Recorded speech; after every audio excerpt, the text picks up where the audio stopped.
again. So we continue our subtopic to 4.3 energy. Energy is defined as capacity to do work. Maksudnya tenaga didefinisikan sebagai kapasiti untuk melakukan kerja. Unit bagi energi adalah joule. SI unit for energy is joule. And then energy have many different form and can be converted from one form to another. Maksudnya tenaga dalam pelbagai bentuk dan boleh dipindahkan dari satu bentuk kepada bentuk yang lain. Seperti mana yang awak tahu dan awak dah belajar, tenaga tidak boleh dicipta ataupun dimusnahkan. Tapi kita boleh ubah dia daripada satu bentuk kepada bentuk yang lain. Dan tenaga adalah termasuk dalam kumpulan skala kuantiti. The amount of energy is equal to work. Kenapa? Sebab tenaga diukur dalam joule, kerja juga diukur dalam joule. So the amount of energy is equal to work. From form of energy, bentuk-bentuk tenaga is gravitational potential energy, kinetic energy, thermal energy, solar energy, chemical energy. Dan ada beberapa lagi yang saya tak senaraikan di sini. Okey. Contoh dia, kita tahu macam mana tenaga itu dipindahkan daripada satu bentuk kepada bentuk yang lain. Dalam konsep ini kita hanya membincangkan dua sahaja, iaitu kinetic energy and potential energy. Dan kita anggap tidak ada tenaga lain yang mempengaruhi dalam perbincangan kita ini. Okey. Apa yang berlaku seperti ini ya. Maksudnya pada situasi ini kita seorang ini mengalokasikan memanjat, maksudnya kita sedang menggunakan tenaga kinetik dan tenaga kinetik kita semakin mengurang dan sampai ke peringkat atas dalam keadaan berhenti dan bersedia untuk turun. Dan dalam situasi ini yang dalam keadaan berhenti dan bersedia untuk menurun bukit, kita kenali dia sebagai potential energy. Dan bila dia turun, jumlah tenaga potential energy semakin berkurangan, jumlah tenaga kinetik semakin bertambah sehingga ke bawah. Okey, itu adalah perbandingan macam mana kita menukarkan daripada satu tenaga kepada tenaga yang lain. Tapi kita ada sebenarnya dalam realiti kita ada faktor-faktor lain lagi yang mempengaruhi jumlah tenaga. Okey, tapi di sini kita hanya membincangkan tenaga kinetik dan juga tenaga keupayaan. Okey, kita pergi kepada tenaga kinetik. Kinetic energy, simbol yang biasa kita gunakan E kinetic is the energy possessed by an object due to its motion. Awak dah belajar masa SPM kan?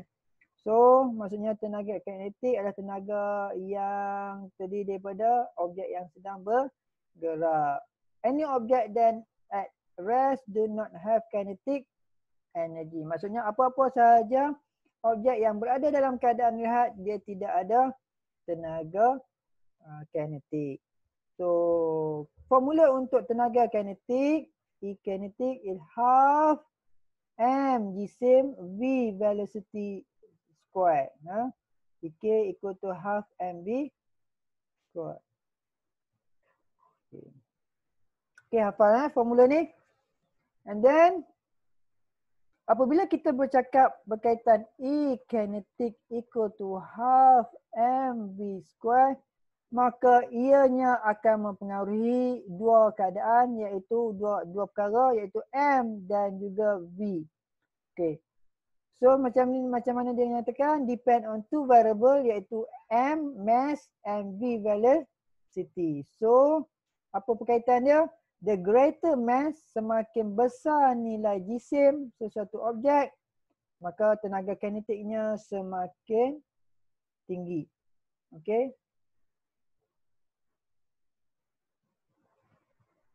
Velocity. The faster an object move, maksudnya semakin laju objek itu bergerak, the bigger kinetic energy possessed by it. Maksudnya tenaga kinetik yang besar terdapat padanya. Okay, so maksudnya tenaga kinetik dipengaruhi oleh jisim objek dan juga halaju objek. So sekali lagi awak boleh tengok contoh untuk lebih faham pada contoh 4.5 dan juga 4.6 dalam buku Engineering Science. Kita tengok sedikit contoh. Okey, simple saja. Soalan dia sangat simple. Calculate the kinetic energy. Okey, bila sebut je kinetic energy, E kinetic akan terbit di fikiran awak formula half mv square of 20 gram tennis ball travelling 40 meter per second. So ini adalah V. So ini adalah M. So M diberi dalam gram. So kita kena tukarkan 20 gram kepada berapa? Kilogram. Awak dah belajar dalam bab 1.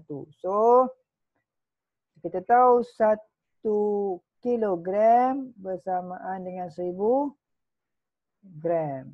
Okey. So kalau 1 gram bersamaan 1 per 1000 kilogram. Okey.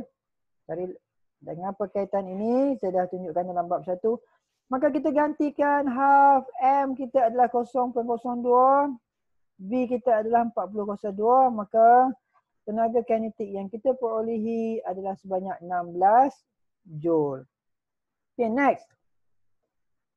A car with mass of 900 kg. So kita ada M equal to 900 kg. Accelerate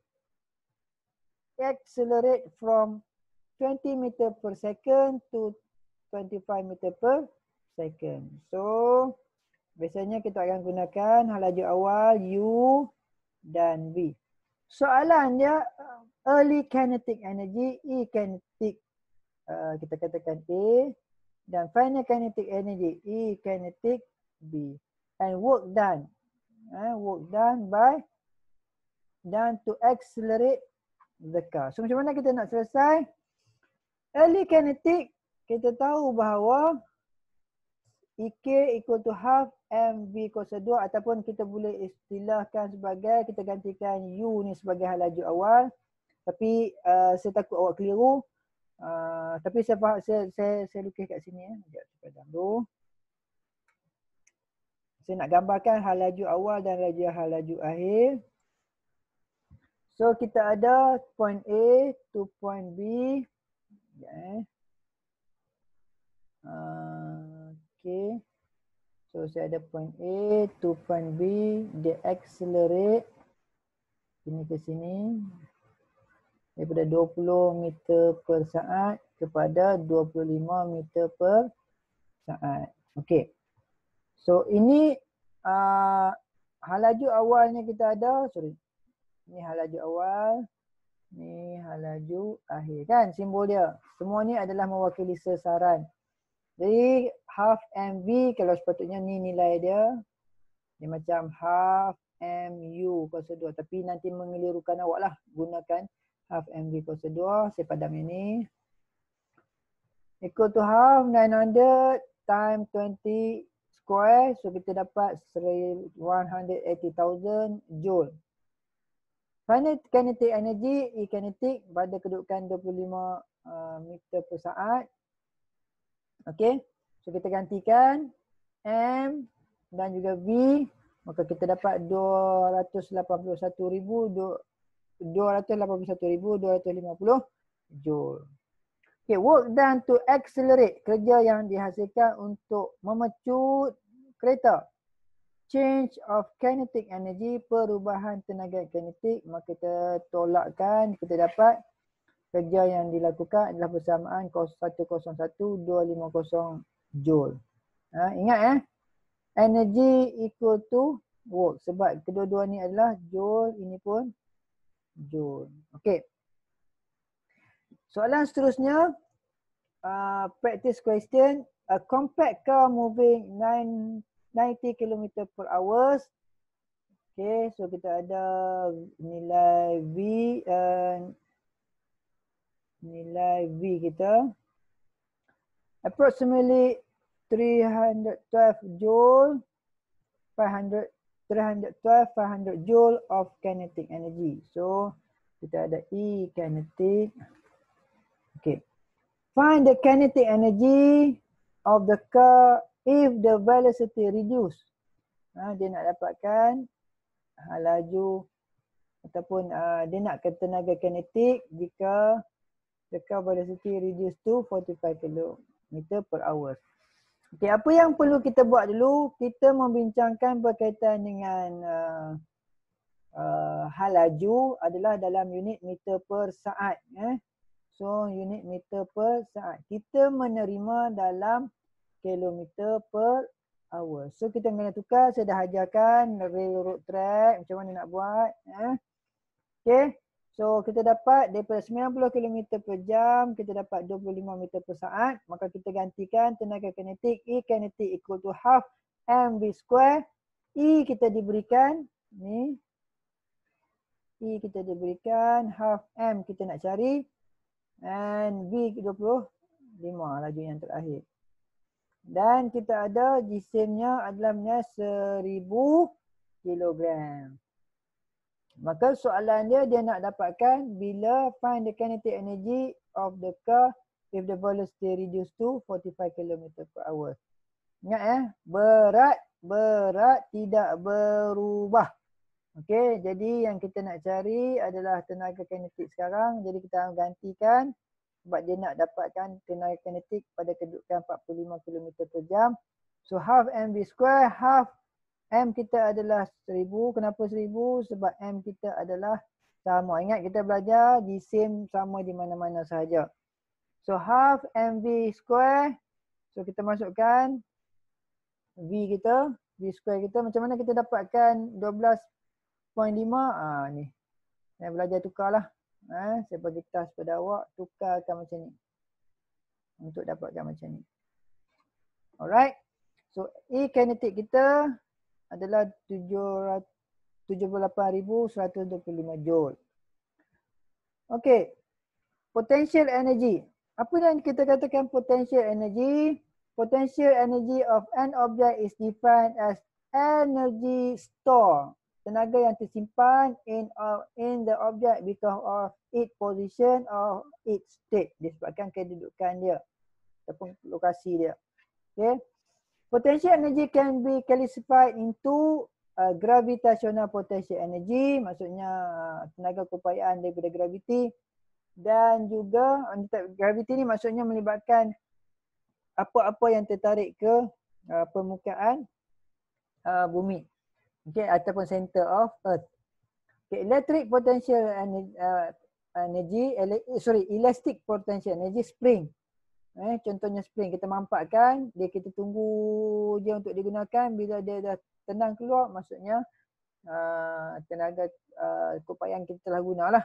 Maksudnya kalau kita tekan spring, diam tu tenaga keupayaan tersimpan. Okay. So formula yang kita pakai adalah E potential equal to mgh. M is mass, G is gravity, and H is height. Pembulih ubahnya adalah biasanya M dan H. Okey. Sekali lagi, untuk tenaga keupayaan ataupun potential energy, ianya bergantung kepada dua, iaitu height of object, kedudukan objek itu, ketinggian objek itu, mass of object, maksudnya berat objek. Semakin, okey, kita balik kepada height of object. The height of object elevated, the greater the potential energy. Semakin tinggi objek kita angkat, maka semakin tinggi tenaga keupayaan. Massive object have greater potential energy. Maksudnya mass of object, maksudnya semakin tinggi nilai berat ataupun nilai jisim dia, nilai M dia, M mass jisim. So massive object have greater potential energy, maksudnya tenaga dia semakin tambah. Okay, kalau kurang dia punya jisim, tenaga keupayaan dia semakin berkurangan. Okay, sebagai contoh, kita nak membuktikan di antara yang tadi ni, height and mass. Kita nak uji height and mass. So height, okay. So di sini kita letak ketinggian yang sama, tetapi nilai jisim yang berbeza. So E potential itu mgh, untuk objek A, E potential equal to E mgh untuk objek B. So kita gantikan M50 G981 H. Kedudukan H kita, ketinggiannya adalah sama. Tetapi yang membezakan adalah berat. Apa jadi?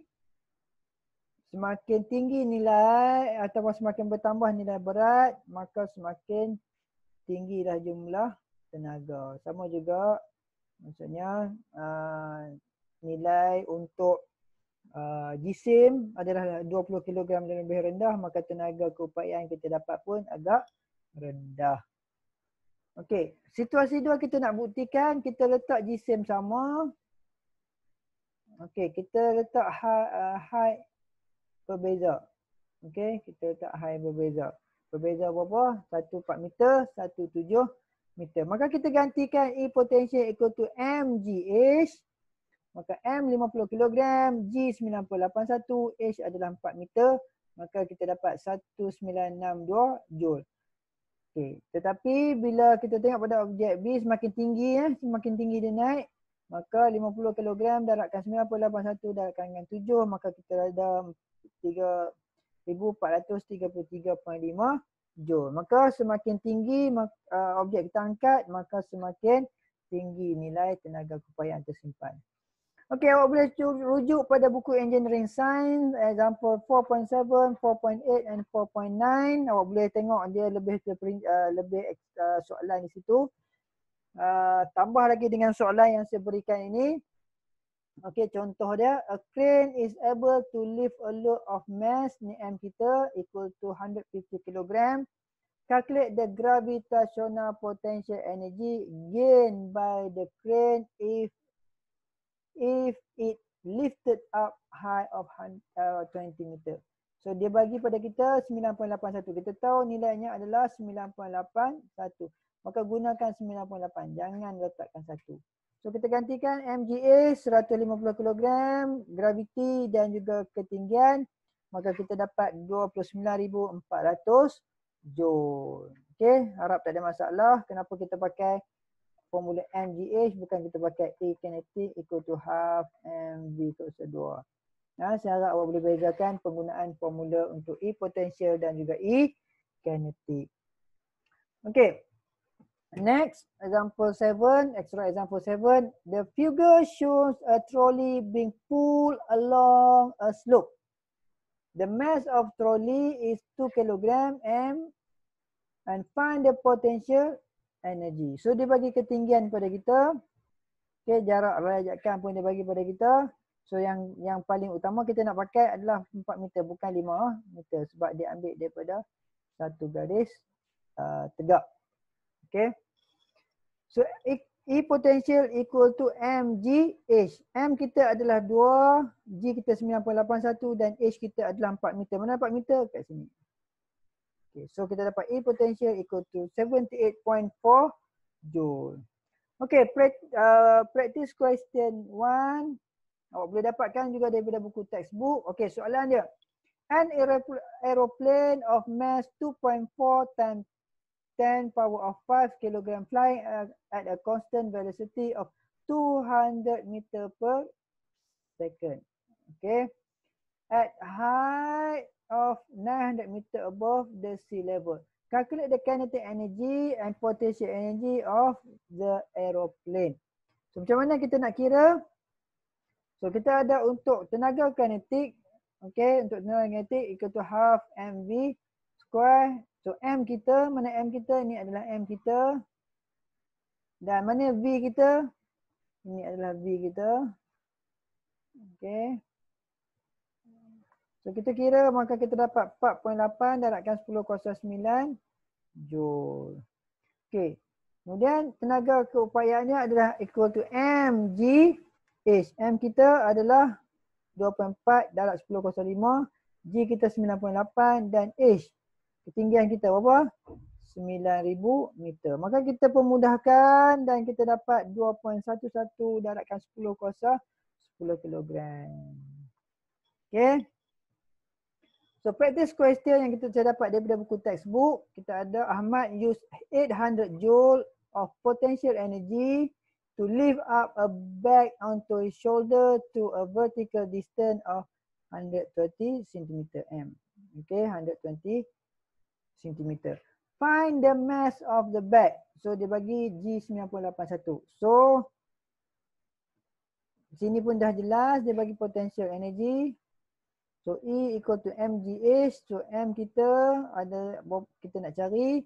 G kita 981, H kita 1.2 dan E potential kita adalah 800. Maka kita memudahkan, maka kita dapat M equal to 67.96. Okay. So saya berhenti di sini. Kita akan berjumpa lagi pada video yang seterusnya. Terima kasih.